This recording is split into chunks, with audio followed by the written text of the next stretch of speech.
प्रिय मित्र, परमेश्वर का हम धन्यवाद करते हैं कि परमेश्वर यीशु मसीह चाहता है कि हम उसके शिष्य बने जीवन के हर एक क्षेत्र में। और विवाह, अगर आप विवाहित हैं या आप दूसरों को जो विवाहित है उनकी मदद करना चाहते हैं ताकि उनके जीवन में वो प्रभु यीशु के शिष्य बने, तो ये पाठ महत्वपूर्ण है। तो विवाह के विषय में बाइबल क्या कहती है और कैसे हम प्रभु यीशु मसीह के चेले अपने विवाह में भी बने और हम यीशु मसीह के चेलों के अनुसार अपने जीवन को बिताएं। तो बाइबल हमें विवाह के विषय में क्या सिखाती है, इसको जानना बहुत ही जरूरी है।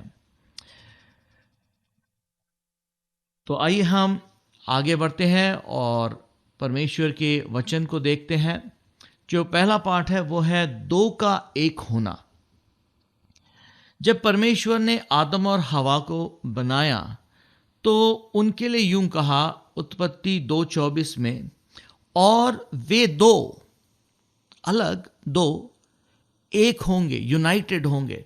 तो यूनाइटेड होना, इसका मतलब वो उनका एक होना। इसका मतलब ये नहीं कि वो दोनों अलग नहीं होंगे, पर उनमें एक एकता होंगी।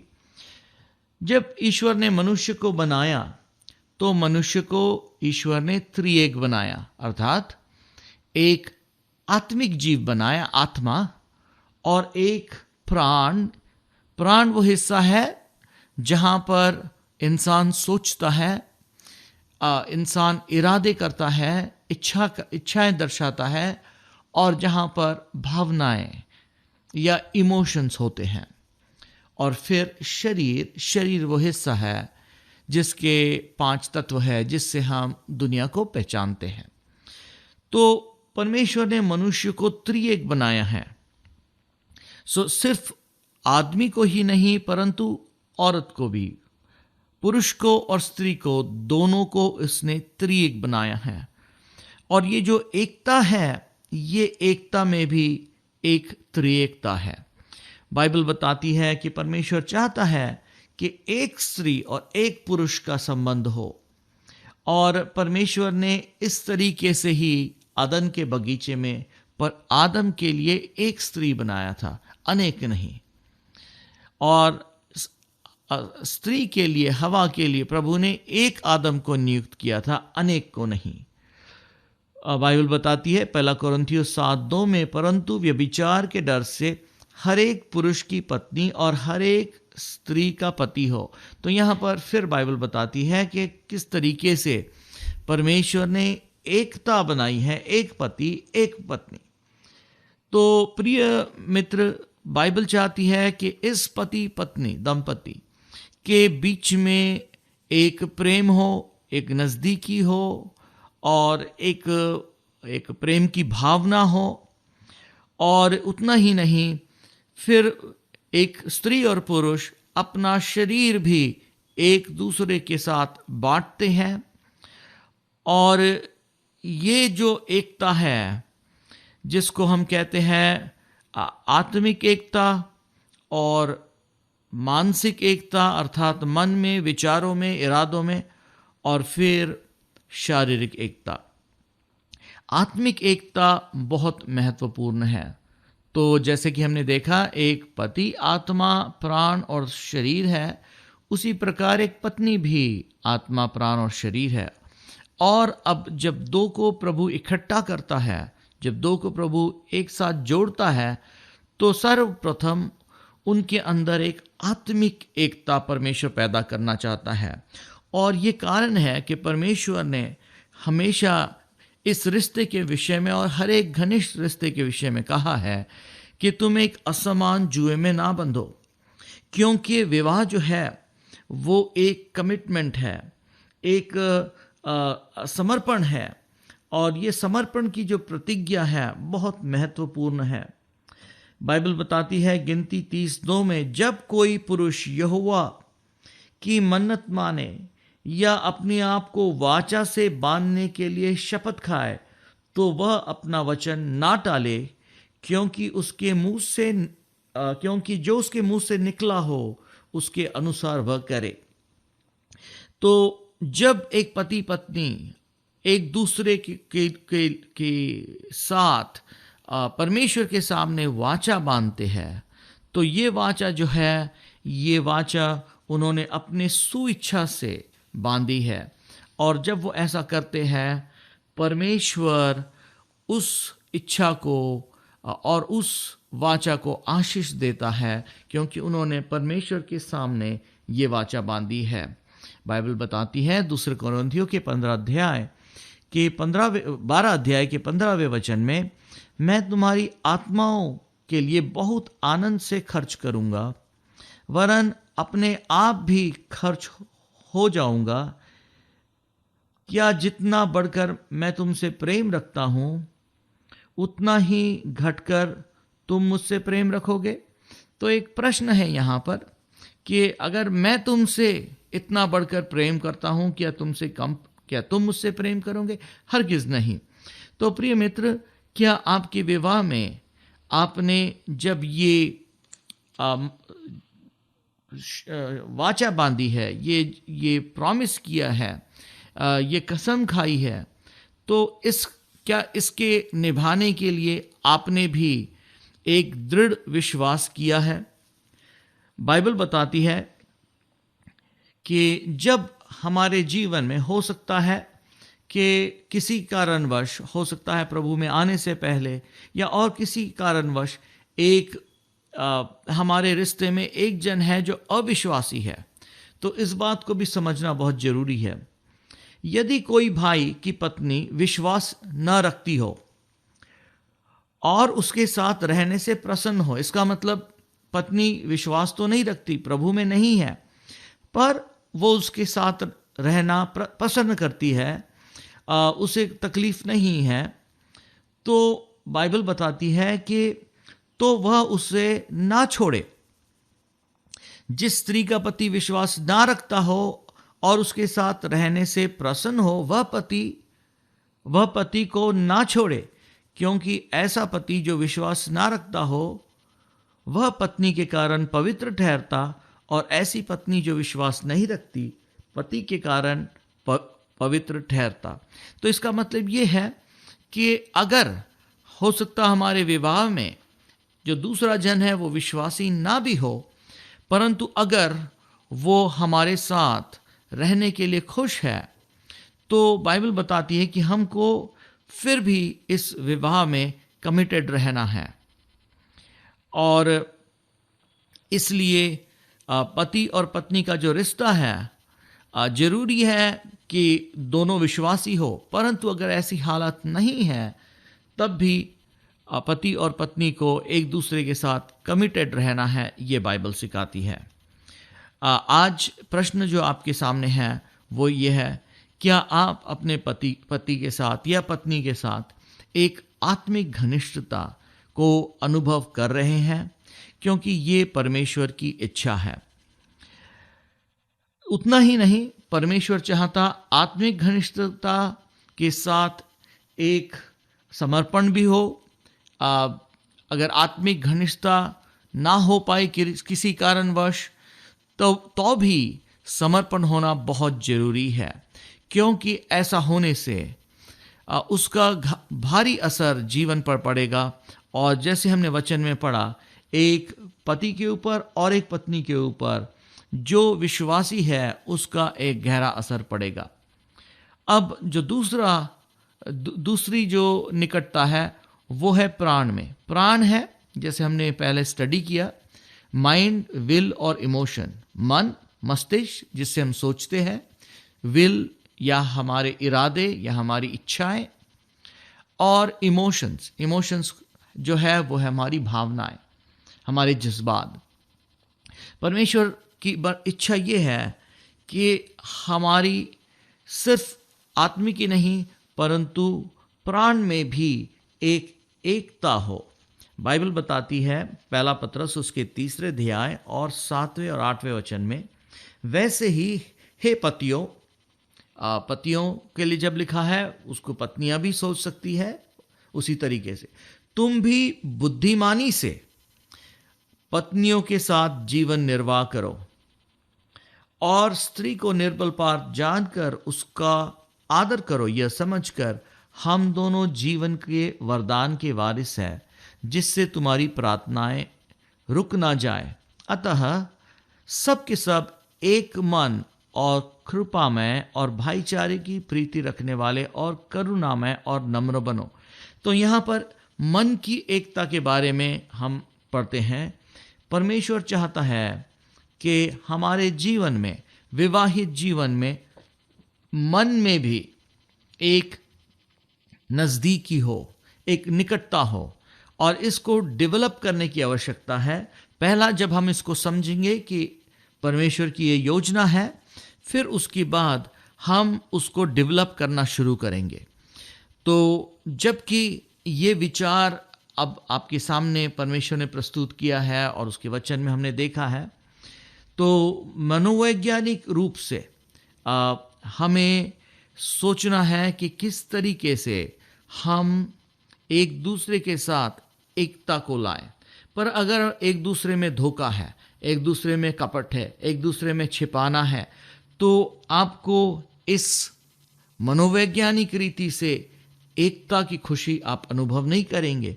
तो उन चीज़ों को, जैसे हमने दूसरे पाठों में सीखा है, उसको अपने जीवन से निकालना आवश्यक है, ताकि हमारे जीवन में खराई और सफाई है।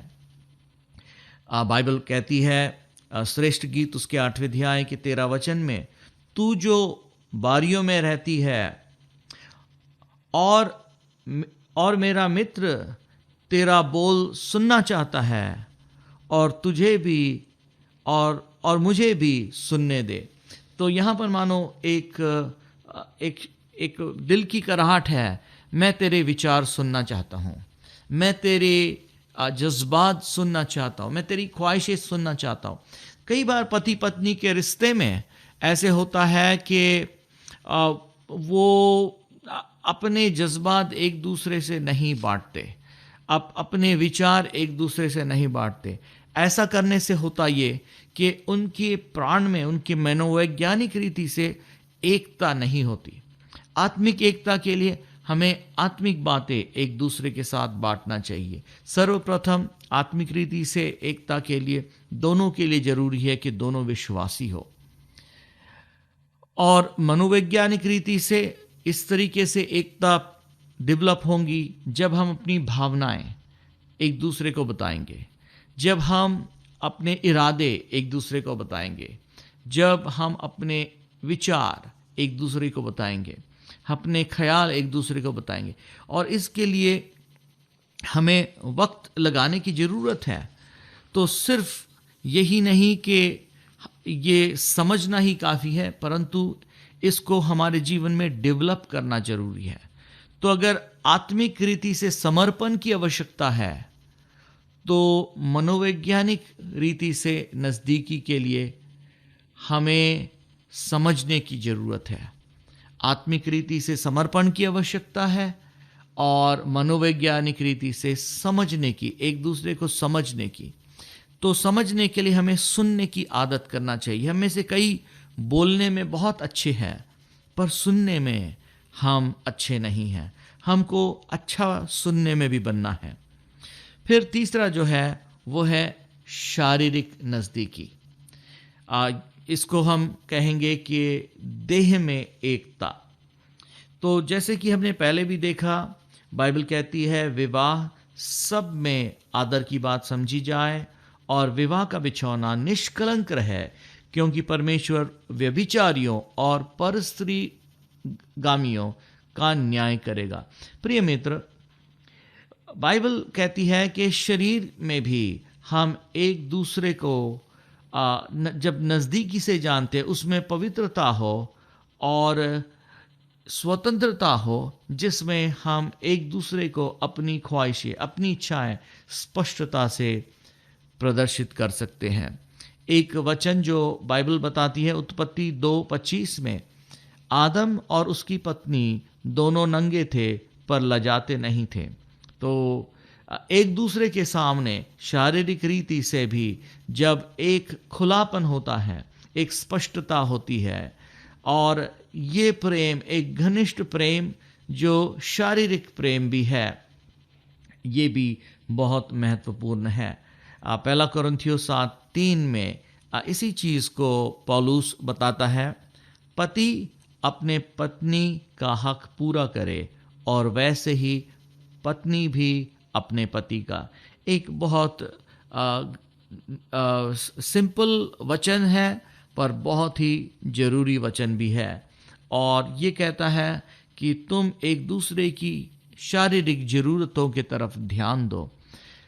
इसमें मजबूरी या ज़बरदस्ती कभी भी नहीं होना चाहिए, पर हमेशा एक दूसरे की ज़रूरतें पूरी करना, एक दूसरे की ख्वाहिशें पूरी करना, ये बाइबल हमें सिखाती है।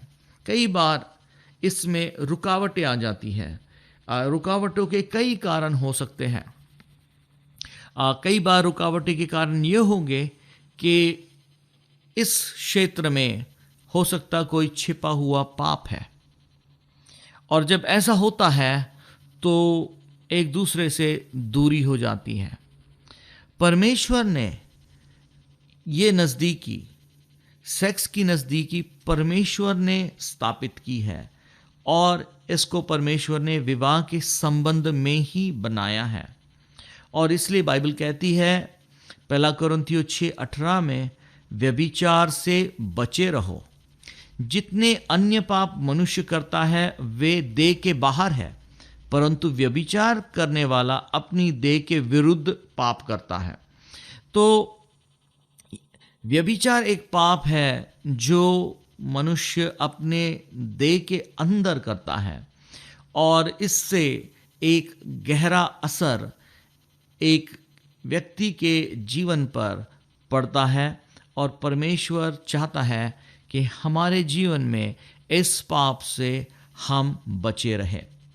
और हो सकता है कि ये पाप ने आपके जीवन में एक अलगाव या एक दूरी पैदा की है, पर आज परमेश्वर के वचन के अनुसार आप अपने आप को समर्पित करें, ताकि आप यीशु की शिष्यता अपने जीवन में वैसे ही स्वीकार करें जैसे बाइबल कहती है। अगर ऐसे पाप आपके जीवन में है तो प्रभु के सामने आए, पश्चाताप करें, प्रभु से कहे, प्रभु तू मेरे विवाह में एक चंगाई और एक प्रेम लेकर के आ, क्योंकि ऐसी ही इच्छा परमेश्वर की है। तो शारीरिक एकता जो है उसमें हमेशा आपको संतुष्टि मिलेगी।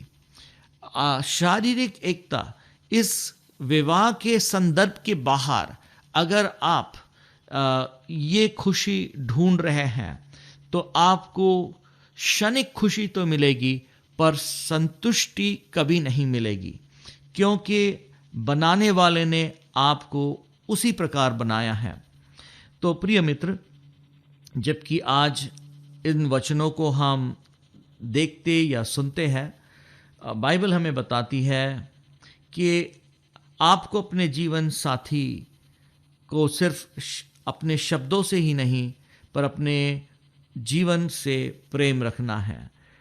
जीवन साथी को अपने शब्दों से प्रेम रखना बहुत ज़रूरी है। प्रेम के शब्द कहना ज़रूरी है, और साथ में जीवन के सब क्षेत्र में प्रेम को दर्शाना जरूरी है।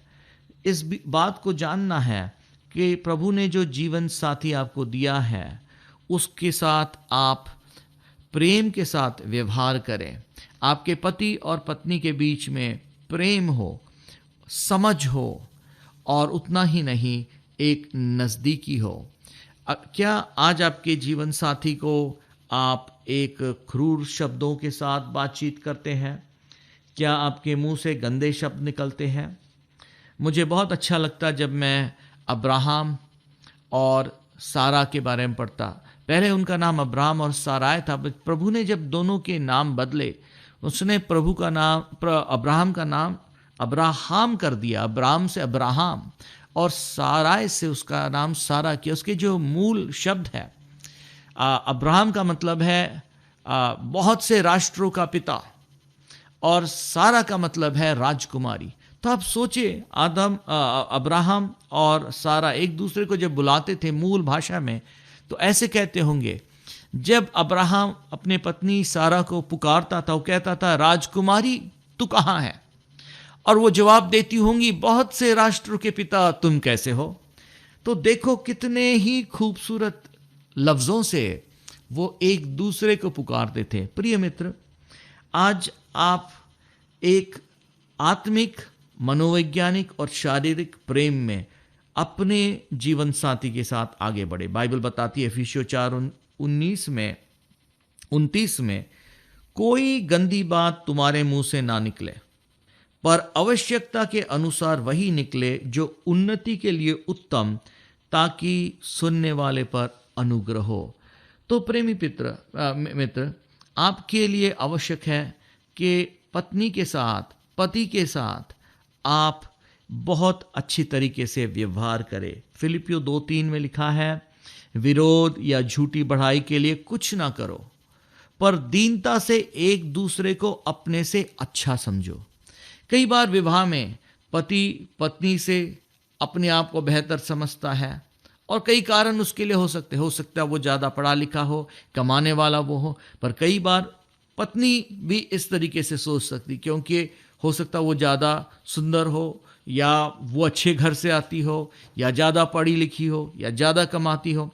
पर प्रिय मित्र, बाइबल हमें बताती है कि विवाह के संबंध में हमें एक दूसरे को अपने आप से बेहतर समझना जरूरी है। तो अपने जीवन साथी को मूल्यवान समझना और उसको इस तरीके से सोचना कि परमेश्वर ने आपको एक मूल्यवान तोहफा दिया है। बाइबल हमें बताती है, नीति वचन उसका 18वां अध्याय और उसकी 22वीं आयत, यहाँ पर बाइबल कहती है, जिसने स्त्री ब्याह ली है। दूसरे भाषा में ऐसे लिखा है कि जिसको प्रभु ने एक अच्छी बीवी या पत्नी दिया है, उसने उत्तम पदार्थ पाया है, यहोवा का अनुग्रह उस पर हुआ है।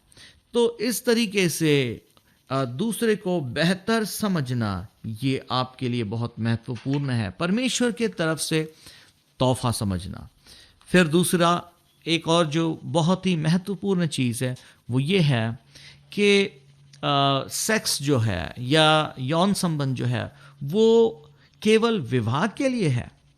प्रिय मित्र, कई बार जब हम इस विवाह के संदर्भ के बाहर इसको खोजते हैं, तो हमारे जीवन में, जैसे हमने पहले देखा, संतुष्टता नहीं होगी। चंद भर के लिए खुशी होगी, पर वो चली जाएगी और उसके बाद दुखी पैदा होंगे। तो प्रिय मित्र, परमेश्वर ने हमें इसके लिए चुना है। बाइबल में इस चित्र को एक बहुत ही खूबसूरत तरीके से लिखा है। मैं उसको आपको पढ़कर सुनाऊंगा, तो आप इसको समझ सकते हैं। तू अपने ही कुंड से पानी और अपने ही कुएं के सोते का जल पिया करना। क्या तेरे सोते का पानी सड़क में और तेरे जल की धारा चौकों में बह जाने पाए? यह केवल तेरे ही लिए रहे, और तेरे संग और तेरा संग और के लिए ना हो। तेरा सोता धन्य रहे और अपने जवानी के पत्नी के साथ आनंदित रहे। प्रिय हरिणी या सुंदर सांभरनी के समान उसके स्तन सर्वदा तुझे संतुष्ट रखे, और उसका प्रेम नित्य तुझे आकर्षित करता रहे। काफ़ी डिटेल में व्याख्या है, पर कहने का मतलब है, तू उससे जिसको प्रभु ने तुझे दिया है खुश रहना सीख। प्रिय मित्र, पाठ में काफ़ी सरलता तो है, पर काफ़ी सफाई भी है कि प्रभु की योजना आपके लिए और मेरे लिए क्या है।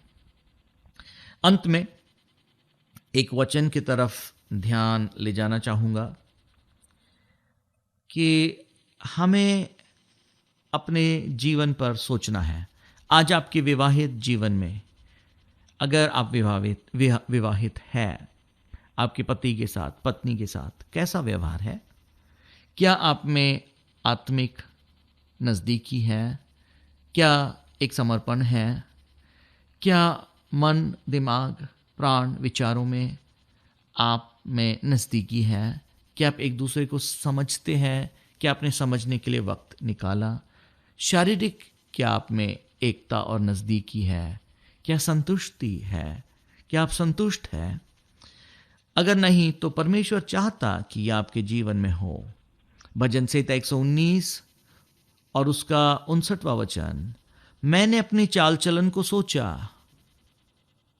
क्या आज आप अपनी चाल चलन को सोच रहे हैं और तेरी चेतावनियों को का मार्ग लिया? तो प्रिय मित्र, आज परमेश्वर की चेतावनियों को सुने और उसके मार्ग को ले। फिर बाइबल बताती है अगर हमारे जीवन में कमियां, घटियां हैं और कोई नहीं कह सकता नहीं है, हमें एक और कदम उठाना है। बाइबल बताती है इसलिए तुम आपस में एक दूसरे के सामने अपने अपने पापों को मान लो और एक दूसरे के लिए प्रार्थना करो जिससे चंगे हो जाओ। धर्मी जन की प्रार्थना के प्रभाव से बहुत कुछ हो सकता है। और आज मैं प्रभु का दास और आपका भाई होते हुए आपके साथ हम मिलकर प्रार्थना करेंगे। प्रभु, विवाह के इस पवित्र बंधन में प्यारे पिता, तू हर एक भाई और बहन जो इस टीचिंग को सुनते हैं अपने शिष्यता में लिया। प्रेमी पिता परमेश्वर, हम इस पाठ के लिए धन्यवाद देते हैं क्योंकि तू हमारे जीवन के हर एक क्षेत्र में चाहता है कि हम तेरे शिष्य बने, विवाह के क्षेत्र में भी। और प्रभु, जैसे तूने कहा और वे दो एक होंगे, प्रभु ये एकता तू हमारे जीवन में ला। प्रभु, अगर आज सुनने वाले भाई और बहन विवाहित नहीं है तो आज विवाह के विषय में उनको समझने की ताकत दे, किस प्रकार वो अपने जीवन को पवित्र रखे उस दिन तक जब तक कि उनका विवाह ना हो। प्रभु, अगर विवाहित है तो किस तरीके से पवित्रता और नजदीकी में तेरी इच्छा है कि वो अपने विवाह में संतुष्टि, समझना और समर्पण रखे। प्रेमी पिता परमेश्वर, तू हर एक की सहायता मदद कर, हमें अपना प्यार दे और हमें अपनी समझ दे। फिर एक बार तेरा धन्यवाद करते हैं और इस प्रार्थना को यीशु के सामर्थी नाम में मांगते हैं, आमीन।